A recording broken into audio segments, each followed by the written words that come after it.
क्या अमेरिका को ये नहीं पता कि अमेरिका भले ही प्रगतिशील मुल्क हो चुका हो, लेकिन बंदूक और हिंसा के मामले में ये देश जो है अपने आप में एक अत्यंत पिछड़े नियमों वाला देश है, जहां लोग अकारण ही बंदूक रखने को अपनी आजादी से जोड़ करके देखते हैं। और अमेरिका का इतिहास भी यही बताता है, बहुत हिंसक इतिहास है।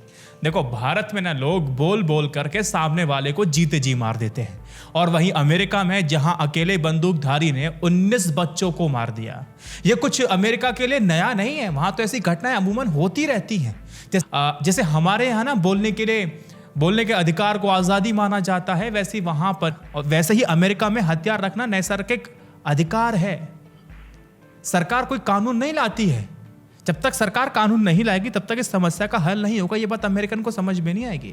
जब तक कानून नहीं बनेगा तब तक ये हालात नहीं सुधरने वाले। एग्जाम्पल लीजिए, दुनिया के कई देशों में ऐसी घटनाएं होने के बाद भी सरकारों ने जब नियम बना करके बंदूक रखने और लाइसेंस लेने की प्रक्रिया को निगरानी के दायरे में रखा, तो इन घटनाओं में बहुत कमी आई थी। भारत में लाइसेंस लेके दिखा दो आप, पता चल जाएगा आपको।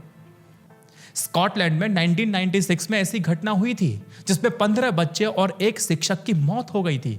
इस घटना के बाद ब्रिटेन ने बंदूक को लेकर के बहुत कड़े नियम कानून बना दिए थे, और तब से आज तक ब्रिटेन में इस तरह की कोई घटना नहीं हुई है। अमेरिका में हर कुछ महीने में ऐसी घटनाएं सुनने को मिलती रहती है।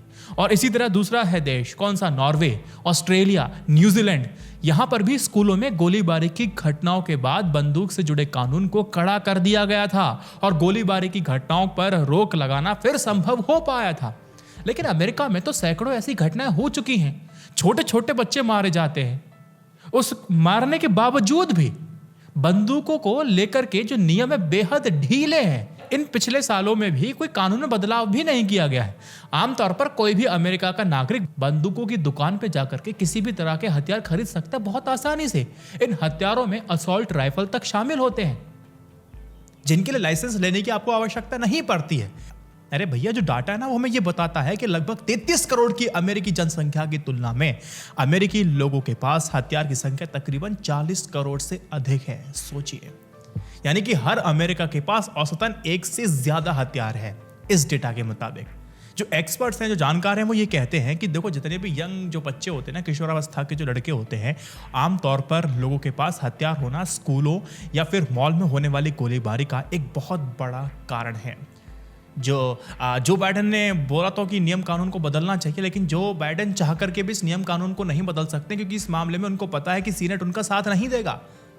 अब कहते हैं अगर ऐसा नहीं है तो ऑप्शन क्या है? ऑप्शन ये है कि देखिए, बंदूकों की खरीद पर रोक अगर नहीं भी लगाई जाती है तो जो बंदूक खरीद रहा है उसकी पूरी बैकग्राउंड को देख लिया जाए, उसकी पृष्ठभूमि की जानकारी रखना, और मिलिट्री ग्रेड के हथियारों की खरीद पर रोक लगाने से भी हिंसा पर काबू पाया जा सकता है। एज सिंपल एज दैट, जितना मुझे समझ में आया। अमेरिकी संविधान के सेकंड अमेंडमेंट साफ तौर पे कहता है कि स्वतंत्र राज्य की सुरक्षा के लिए सेना की जरूरत है, और आम आदमी के हथियार रखने की आजादी पर कोई अंकुश नहीं है। लोग इसको अपना अधिकार समझते हैं बंदूक रखना, इसीलिए उनके संविधान में लिखा है। रिपब्लिकन पार्टी खास तौर पर छोटे शहरों और ग्रामीण इलाकों के अमेरिकियों के वोटों के कारण इस कानून में बदलाव नहीं चाहती है, और एक गन लॉबी है, वो तो होने देगी भी नहीं। और बंदूक रखने का समर्थन वो इसीलिए लगातार करते भी हैं।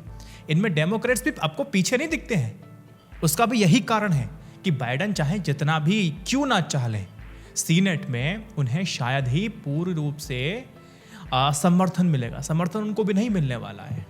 सिंपल। देखो, आपको पता है ना, अमेरिका दुनिया का शक्तिशाली राष्ट्र माना जाता है, लेकिन जो वहां पर गन की संस्कृति है, बंदूक की संस्कृति है, वहां के लिए एक आंतरिक खतरा बनती जा रही है। वहां पर बंदूकों और दूसरे हथियार को पाना बहुत आसान है। उनको खरीदने वाले लोगों के शौक में शुमार हो चुका है। अगर समय रहते अगर इस बंदूक पर, संस्कृति पर अगर आपने लगाम नहीं लगाया तो आने वाला वक्त आपको मतलब ऐसा इतिहास रच के दे जाएगा कि रूह कांपेगी पढ़ते समय भी, क्योंकि यह स्थिति और ज्यादा आगे चल के खतरनाक होगी। अगर सच कहा जाए तो यार ये भी है ना, देखो, आतंकवाद का एक रूप है जो अमेरिका जैसे राष्ट्र की आंतरिक सुरक्षा के लिए खतरनाक है। यह बंदूक संस्कृति दुनिया के अन्य देशों में भी नजर आती है। बड़ा सवाल यहां पर यह बन जाता है कि दुनिया भर में फैल रही इस संस्कृति को आखिर कैसे रोका जाए। इस पे बात हो रही है, कहीं डिबेट सुनी आपने? कैसे लोगों को इस शौक से काफी दूर ले जाया जाए? इस पर सरकारों के साथ आम लोगों को भी गंभीरता से सोचने की आवश्यकता है। टेक्सास की इस घटना को गन लॉबी पर अंकुश लगाने का सही समय है।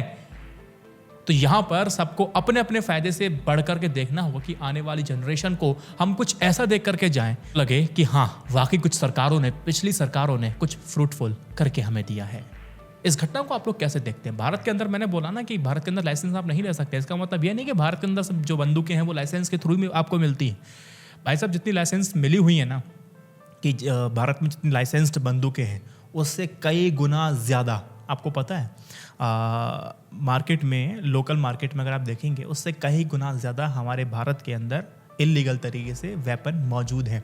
मैं तकरीबन 4 साल पहले एक आर्टिकल पढ़ रहा था। उस आर्टिकल के अंदर मुझे ये पता चला, बड़ी हैरानी हो रही थी। कुछ कुछ जो फैक्ट्स हैं ना, कुछ कुछ दिमाग में आ रहे हैं मेरे, और बाकी धुंधले हैं।